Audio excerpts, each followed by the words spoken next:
कार्यानिरनुकूलश्चेत्कारयेत् भगवत् क्रियाः उदासीने स्वयं कुर्यात् प्रतिकूले गृहं त्यजेत् तत्यागे दूषणं नास्ति यतो विष्णु परांगमुखः। यदि आप गृहस्थी में फंस चुके हैं, अब आपको भगवत प्राप्ति कैसे हो, तो कह रहे हैं स्त्री आदि परिवार जो भी है सबको भगवत परायण होने की शिक्षा दी जाए। सब नाम जप करो। हमसे अगर तुम अपनापन रखते हो तो 10 मिनट ही सही, पर तुम नाम जप करो।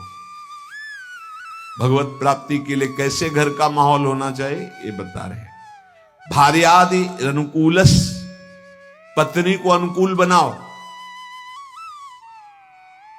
अनुकूल बनाने का मतलब उसको शासन के द्वारा अनुकूल नहीं बनाया जाता, किसी को प्रेम के द्वारा अनुकूल। प्रेम की भाषा बिना पढ़े लिखे लोग भी जानते हैं, पशु भी जानता है। छोटा बच्चा है, दुलार करो प्रेम से, ऐसे पुचकारो, किलकारियां मानने लगेगा। अभी उसको कोई ज्ञान नहीं, लेकिन प्रेम की भाषा वो भी जानता है। फिर वो तो अर्धांगिनी पत्नी है। लोगों के हृदय में पता नहीं क्या धारणा बैठ गई है, पुरुष रूप में हो गए तो अपने को पता नहीं ब्रह्म मानते क्या मानते हैं, कि लड़की वाला ब्याह करने आ रहा है, तुमको अपनी बेटी तुम्हारे घर में भेज रहा है, तुम्हारे जीवन भर के लिए तुम्हारा साथी चुन रहा है, तो लड़की वाले की तरफ ऐसी भावना की जाती मानो कोई पाप करके आया, कि आज मेरी पुत्री सुंदर है, पढ़े लिखे है, पर हमारे पास धन नहीं, तो जहां जाता हूं अपमान होता है। नहीं, इतने में तो नहीं होगा ब्याह। तुम्हारा केवल लड़का है इसलिए तुम इतने गर्व में हो। क्या है तुम्हारे लड़के में कौन सी खास सी बात है? केवल लिंग परिवर्तन है तो स्त्री लिंग में, वो पुरुष लिंग में, वो उसकी संतान है, वो तुम्हारे सामने झुक के दे रहा है। जो वो भेंट दे दे अपनी पुत्री को भाव से, वो बात अलग। तो वो अपने को गर्व मानते कि लड़का हो गया तो इतना दहेज लेंगे, और पर्चा ऐसे बनाते जैसे दुकान वाला व्यापारी पर्चा बनाता है, इतना इतना इतना, अब ले लो। तो ऐसे दूल्हे का हाथ पकड़ करके लड़की वाले को घर ले जाना चाहिए कि राधे श्याम, क्योंकि हमने पैसा दिया है। कैसा विचार समाज का है। तुम अपनी कमाई से सुखी नहीं होना चाहते हो, अपनी पुत्री दे रहा है, कुछ ना कुछ भाव से अपनी पुत्री को दे रहा है, तुम्हारा क्या भाव है? लड़के पक्ष वाले ऐसे गर्व में होते मानो त्रिलोक विजयी हो गए हो, लड़का हो गया तो। इसीलिए हमारे समाज की धारणाएं पापों को बढ़ावा दे रहे हैं। पुत्री हुई तो उसको किस भाव से देखा जाता है, किस भाव से? अगर लड़की न हो तो पैदा कहां से हो? विचार कीजिए। तो तुम्हारी जो पत्नी बनी हो तुम्हारे समान है, 1 इंच भी तुमसे कम नहीं किसी बात में। ईश्वर का तत्व जो तुम्हारे हृदय में, उसके हृदय में जो पांच भौतिक दे तुम्हारी, वो उसकी दे, वो अपने घर का त्याग करके तुम्हारे घर में आई है, तुम्हारी अर्धांगिनी बनी है। तो चाहिए कि तुम्हें प्यार के द्वारा अनुकूल, भार्यादि अनुकूलश्चेत् कारयेत् भगवत् क्रियाः। प्रेम में बड़ी सामर्थ्य है। किसका परिवर्तन प्रेम से नहीं हो सकता है? कभी समाज में अगर ये बात समझ में आ जाए कि ये दहेज लेना नरक जाने का कार्य है, बोले अमुक ने दहेज, उन्होंने मांगा नहीं था, स्वतः अपनी पुत्री के लिए दिया था। किसी को भी अगर हमारे व्यवहार में पुत्री के साथ बहुत सी सामग्री उत्साह के साथ देने का भाव तो उनके पास है और उन्होंने दिया अपनी पुत्री को, तो आपने मांगा तो नहीं, वर पक्ष ने मांगा तो नहीं, आज बेचा जाता है। कैसी समाज की दुर्व्यवस्था है। ना सत्संग सुनते हैं, ना शास्त्र समझते हैं।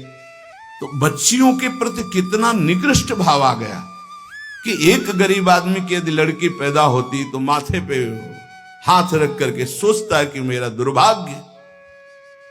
कोसते हैं कि तूने लड़की क्यों पैदा की। अरे अगर हमारी मां नहीं होती तो हम कहां से प्रकट हो जाते?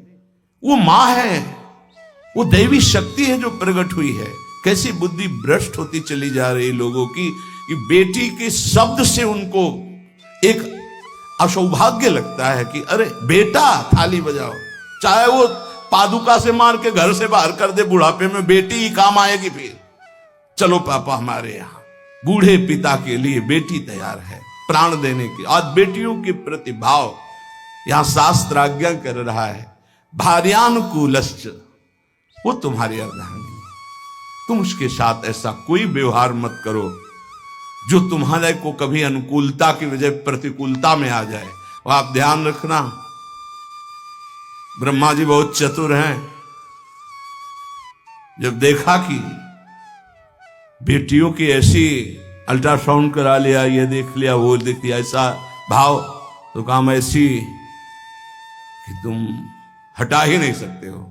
आगे की समझ गए होगे चर्चा। इस बात को समझो, तुम पाप करोगे, तुम्हें भुगाने के लिए उसी जीवात्मा को भेजा जाएगा और ऐसे रूप में भेजा जाएगा कि तुम्हारा कुछ बस नहीं चलेगा। ये जो घर गृहस्थी में भ्रूण हत्या गर्भ हत्या में प्रार्थना करते हैं, आज वो समय नहीं कि बेटी हुई तो तुम्हें माथे पे हाथ रखना। आज राष्ट्रपति बनी बेटी भारत की। हम बार बार कहते हैं, अभी क्रिकेट मैच की पूरी बेटियां ही आई थी, बहादुर। एक सेना नायक आई थी, होश उड़ जाए उसकी दृष्टि मिलाने में। ये शेरनी भारत की दैवी शक्तियां है। कैसा विचार बन रहा है, पति अपने को भगवान समझता है, पत्नी को भगवत भाव में नहीं देखता है। कलह अशांति मची रहती है।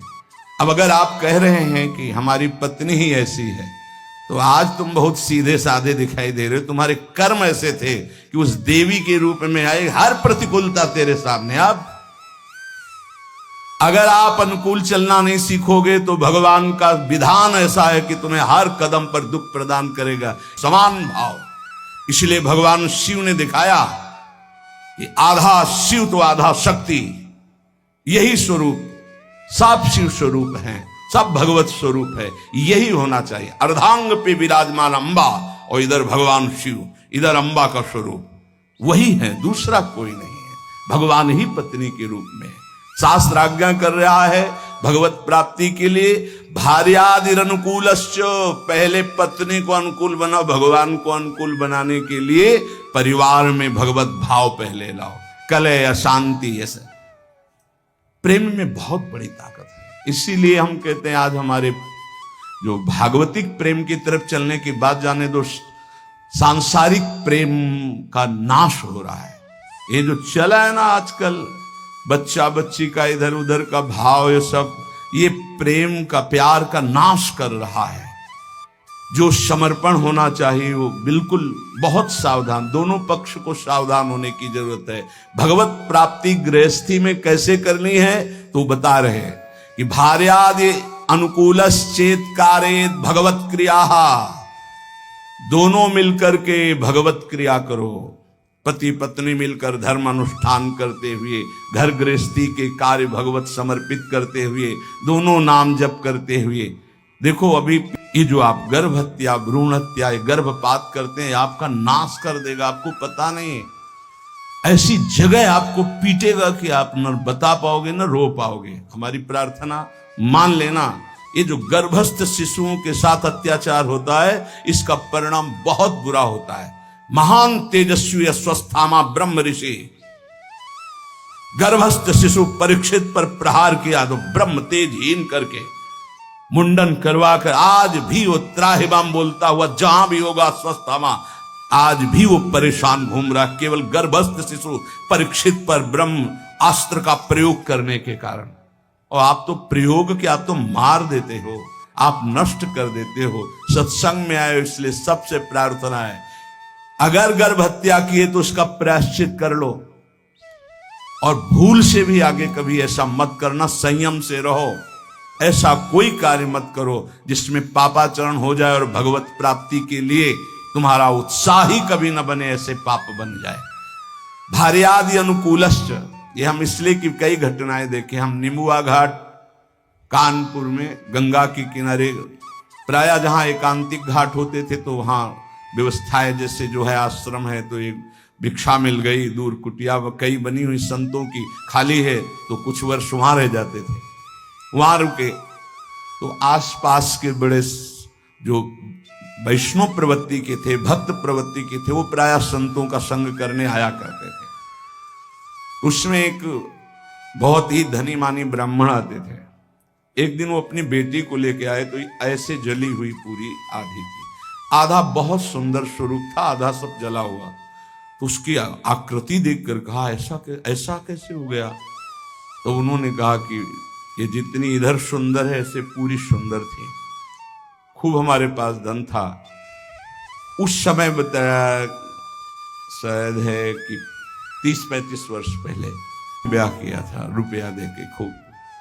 पर वो लोग ऐसे लालची निकले कि एक बार ब्याह के बाद जब दोबारा हमारी बेटी गई तो उन्होंने दहेज के लिए सूचना भेजी। उस समय मोबाइल तो था नहीं। फिर हम गए, जो कुछ बना फिर दिया, पर उन्होंने उन राक्षसों ने बख्शा नहीं। हमारी बेटी को चारपाई में बांधा, मिट्टी का तेल छिड़का और आग लगा दी। अर्थ के लोभ से आग लगाई तो भगवान की ऐसी कृपा, जहां गांठ थी वहीं से आग प्रारंभ हुई, जो रस्सी की गांठ थी। अब जलने वाला चेष्टा फौरन खुल गई तो जीना के पास ही चारपाई में जीना में चढ़ गई। चढ़ के बगल वाले घर में ऐसे छप्पर में कूद गई और नीचे गई तो वो उनके बड़े भाई का था, जिस भाई का लड़का ब्याह हुआ था उसके बड़े भाई, उनके पास राइफल था। उन्होंने जे ही देखा तो तत्काल कंबल से सुरक्षा की और राइफल निकाली, बाहर निकले, कहा राक्षसों हम तुम्हें बताएं, और उसकी सुरक्षा करके पुलिस तक पहुंचाई। बोले तब ये जिंदा हमें वापस हुई। मुकदमा चल रहा है। अब वो ऐसे पूरी जली हुई, क्या उसका अभिशाप उनको सुखी कभी होने दे? आगे चलकर किस योनियों में जाएंगे क्या पता।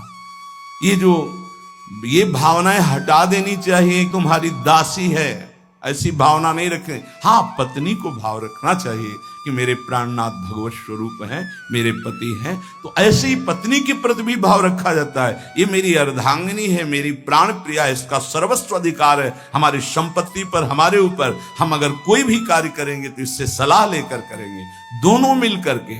भार्यादि अनुकूल चेत कारेत भगवत क्रिया, दोनों मिलकर कोई धर्मानुष्ठान करें।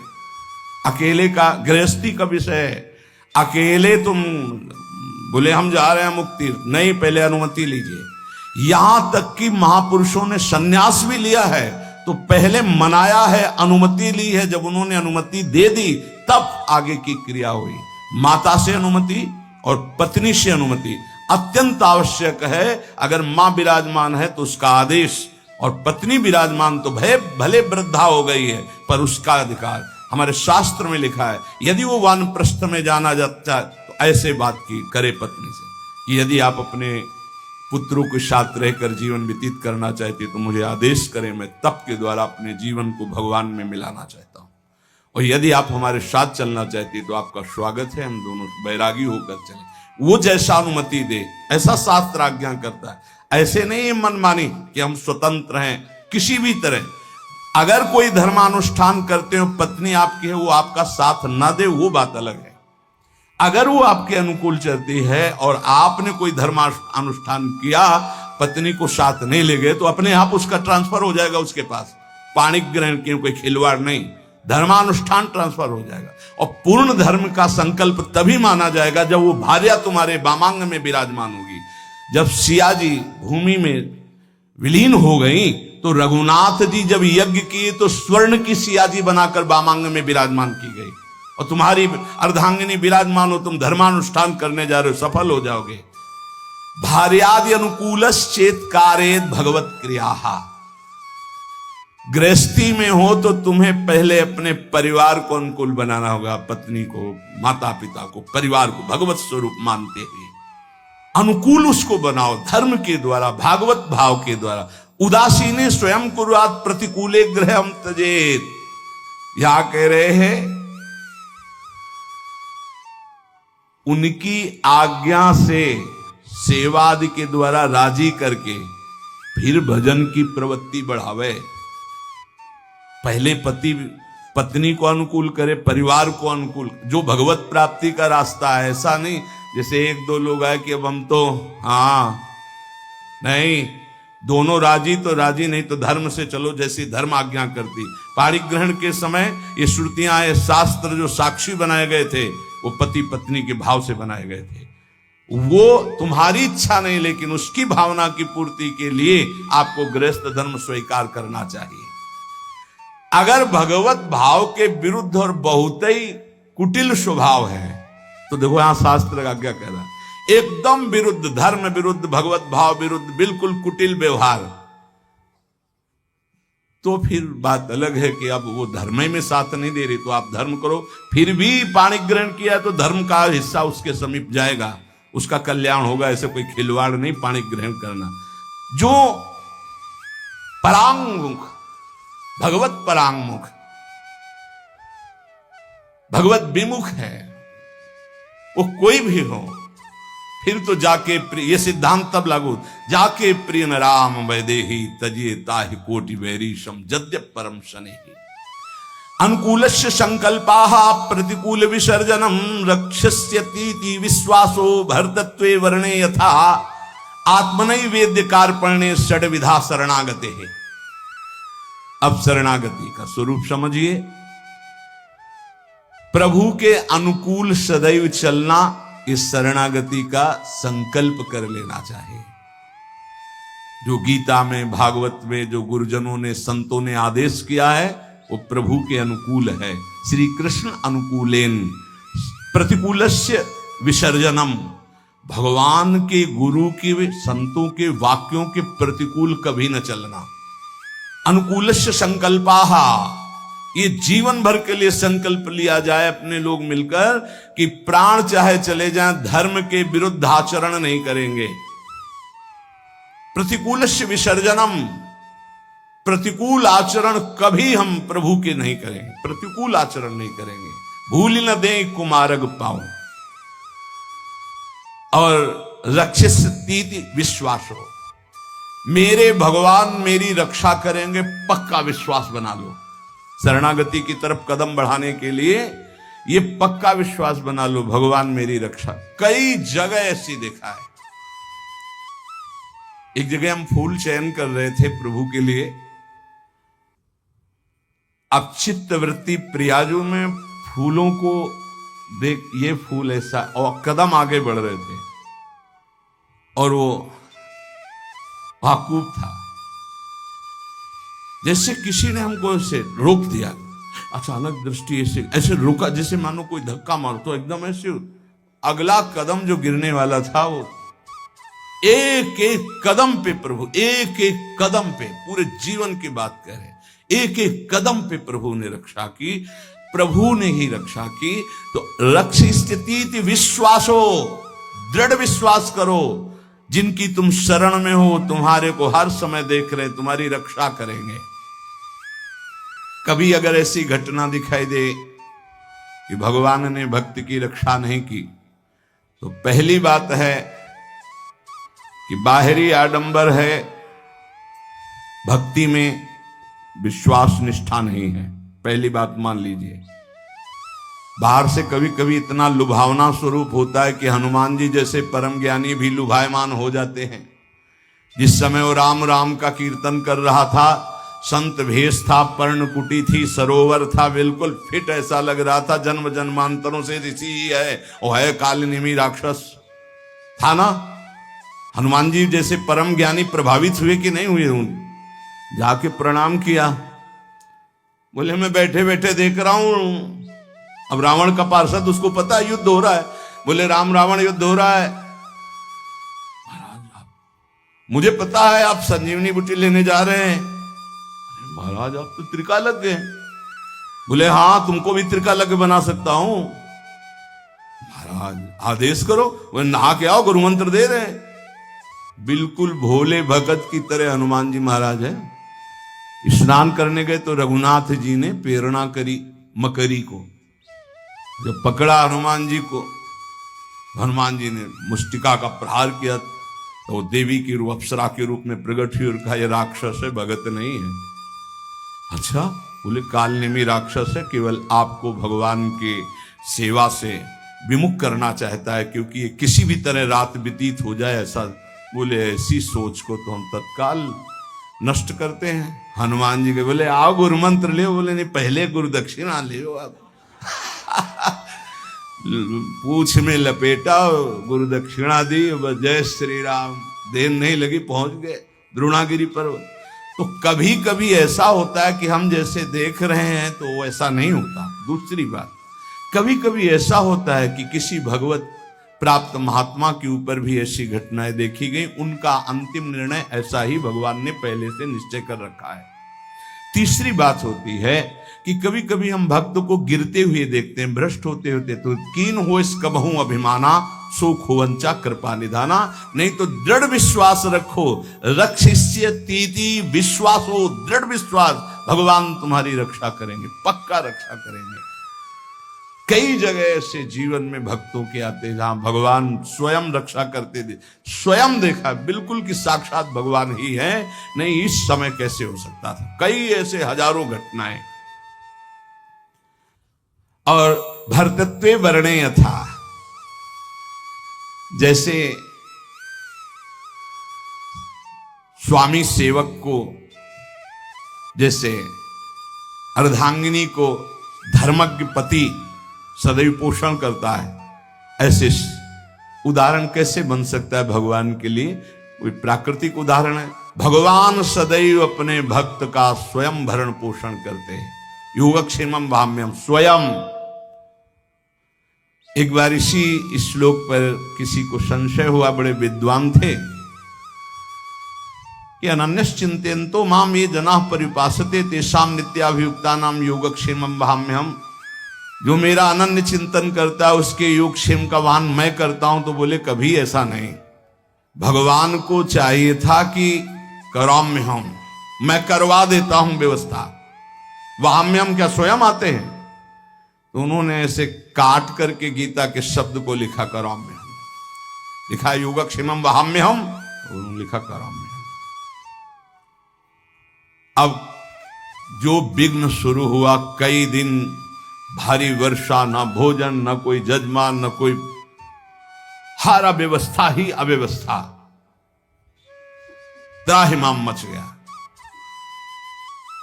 स्वयं भगवान श्याम सुंदर भोजन की सामग्री सब लेकर के आए। जब वो घर पे नहीं थे, गए हुए थे, देखा बड़ा सुंदर बालक, और यहां से खून निकल रहा है, रक्त निकल रहा है।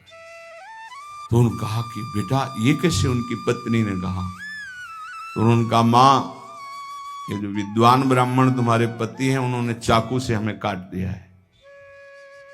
ऐसे निर्दयी कैसे हो सकते हैं? तुम किनके बेटे हो, कौन हो? बोले मत जानो, मैं आपको भी और आपके पंडित जी को भी बहुत प्यार करता हूं। ये लो सामग्री, कई दिनों के लिए ऐसी सामग्री, और ये लो रत्न रख दिया, इन्हीं से खूब खाते पीते रहना।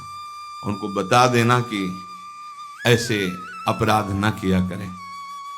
जब पंडित जी लौट के आए तो उनके अर्धांगिनी, तुम इतने निर्दयी हो गए हो, तुमने इतने सुंदर सुकोमल बालक के भाल पर चाकू मार दी, कि पागल हो, पागलों जैसी बात कर। बोले विश्वास करो, देखो ये सामग्री, रत्न आदि वो रख गए हैं। और नौकिशोर बालक था, 14 वर्ष का, और वो कह रहा था पंडित जी ने, तो उनको ओहो, मैंने गीता जी के एक शब्द को काटा था, वाम्यहम्। ओ प्रभु मुझे क्षमा करो, मुझे पता नहीं था, हम तो शब्द समझ रहे थे। गीता जी तो साक्षात आपका अंग है, वांग्मय स्वरूप है, और आज मुझे पता चल गया कि आप वाम्यहम् स्वयं करते हैं, कराम्यहम् किसी को भेजते नहीं, स्वयं आते हैं। हम पहचान नहीं पाते, श्री कृष्ण स्वरूप में आते हैं। तो विश्वासो भर्तृत्वे वर्णे यथा, भगवान तुम्हारे जीवन भर और जीवन के बाद का भी ठेका लेते हैं यदि तुम शरणागत हो। आत्मनि वेद्य कार्पण्य, आप अपने आप को समर्पित कर दो भगवान की शरण में, और दीन हो जाओ, दैन्य भाव, दीन हो जाओ। दीन का मतलब वास्तविकता से देखो, हम कुछ नहीं कर सकते। हमारे भगवान हमको मनुष्य दे दिया, हमको सत्संग दिया, हमको नाम जपने की प्रेरणा दी, हमको नाम मिला, नाम की सामर्थ्य जागृत हुई, भगवत प्राप्ति हुई। सब में केवल भगवान की विशेष कृपा ही कृपा। सर्वसंग परित्याग, असमर्थ हैं तो साधु संग तुम्हें समर्थ बना देगा। भगवत सेवा के अनुकूल भाव पदार्थ ग्रहण करो, प्रतिकूल पदार्थों का, भावों का, व्यक्तियों का त्याग करो। परिवार को अनुकूल बनाने की चेष्टा करो, पत्नी पुत्र आदि से वैर विग्रह झगड़ा आदि मत करो। भाग करके कहीं जाने की जरूरत नहीं कि हम परिवार त्याग दिए। पहली बात वहीं रहकर भजन। यदि वहां सब प्रतिकूल व्यवहार है और भगवत विमुख जन है, फिर आपके लिए छूट है। क्या? आप अपने भगवत भाव को पुष्ट कर सकते हो। पांचवा, दृढ़ विश्वास प्रभु में, आत्मनिवेदन और दैन्यता, ये महान सद्गुण